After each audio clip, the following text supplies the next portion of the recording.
Hey guys, COREROSS and Y10S1 News. Today we have the patch notes for Operation Prep Phase. Now I know some of you are just here for the seasonal skin, so we'll take a look at that first. And here she is. It's called Embers, and it's weapon skin and attachment skin, of course. So it looks pretty cool. I'm very interested in what the attachment skin will look like. And it is a burnt wood with fire kind of running behind it. Looks quite nice. I've got no problems with it. So let's take a look at the entire patch notes, and this should be a very quick video, because like the name, this is quite literally just a season to prepare for the next one. So there's very little in here, apart from our new operator, who I think I'll play a ton, but she is relatively simple as well. She's got the 417 DMR. This is Twitch's DMR that now 4 operators have in the game, and the M249 Capitals LMG. Then she's got the brand new Reaper Mark II. I think this will be the top picked weapon. I don't see any reason to really go for the actual second pistol here. So I think this will be the main one, and it looks cool. We'll get to play with it on the test server. Can't wait. Then we've got the gadgets, which is smoke grenade or breaching charges. And she's 2 health, 2 speed. And of course, she can fire barricades at doors and seal them off and basically put doors in the doorway. So pretty freaking cool. Going down from that, we have the reputation system. So this is basically going and having yet another reset. So they're actually resetting everyone standing, but they're also bringing in the actual rewards now. So if you get exemplar, you get 3 bonus points per match, and you get a new background, an exclusive background. You can also get an esteemed background as well for esteemed. So yeah, they're actually bringing in the rewards. And like I say, everyone is getting their reputation reset for this season. So fingers crossed it'll work okay. It's always a fingers crossed thing with the reputation system for me. Now we've got the dynamic matchmaking. This is, I think, basically if you're like in a quite quiet region where there's not many players, it'll just kind of automatically push you to a different region. I think that's what it sounds like. But this is it. This is the entire description they give. Dynamic matchmaking is a new system which optimizes matchmaking based on how many requests are being sent to the server, while the enhanced system is designed to accommodate both densely and sparsely populated regions. It seeks to achieve higher quality matches during peak hours. So we'll see. I don't even know if, it doesn't say if it's limited to certain matchmaking, if ranked doesn't count or stuff like that, because getting a worse ping would not be the best thing as well. So yeah, I don't know. Well, I guess we'll just have to see if it feels better once it's out, and we won't know that until it releases. Oh yeah, if you didn't know as well, the new season is launching on March 4th. Then we've got the celebration packs. I think these are going to crash the Rainbow Six marketplace. They're going to have a huge amount of stuff, though. I think it was like 1,200 or something items. So it's a lot. And you cannot, as far as I can tell, buy them with money other than getting them in the battle pass. So you have to pick them up with Renowned. Now, when it comes to these kind of decisions, I do always think, what are they kind of up to? Because this, to me, is, first of all, it's a nice double dip for Ubisoft. They can take stuff they've previously made and sold for money, and now they can give it away for Renowned. So it's good for them in both ways, but also it means it'll drain a huge amount of Renowned out of the actual system that people have been saving up and potentially not spending. So what is it that they don't want this Renowned spent on in the future?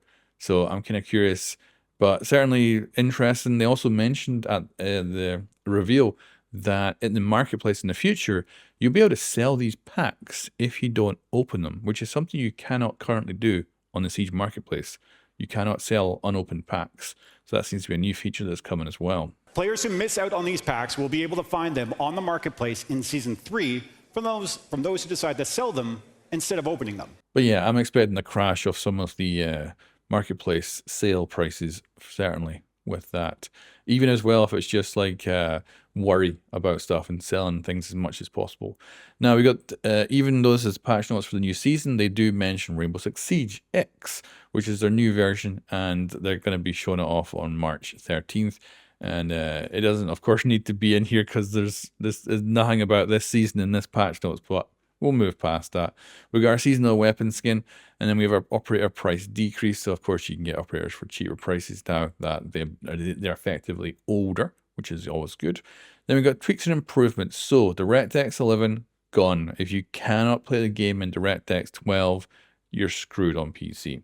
So yeah, this means that they can go and make their game that little bit graphically better in in Siege X, and very much facilitates their way forward, because there is no game engine change between this version of Rainbow Six Siege and Siege X. It is very much using stuff like this to figure out how to improve the graphics behind the scenes.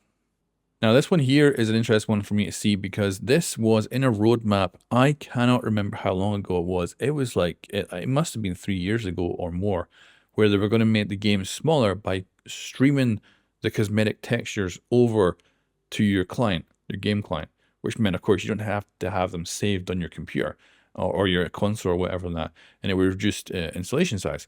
And they mentioned it in a roadmap like freaking years ago, and then I've never heard about it since, and now it's back. So this will make the game smaller. Now, the only thing they're doing right now is charms, so I don't think it'll make the game much smaller at the moment, but the idea is that eventually all cosmetics could be streamed over to your computer without ever having to download them fully, so you have a smaller installation size.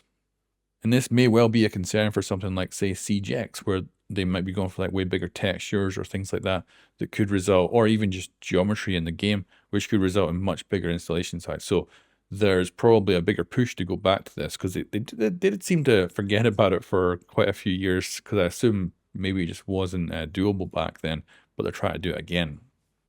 And then we have a surprise update for wooden studs. So they're getting a texture update. Kind of a random thing, but yeah, I'm not going to complain. Then we got some map training. So they've added Presidential Plane, Yacht, Favela, Hereford Base rework.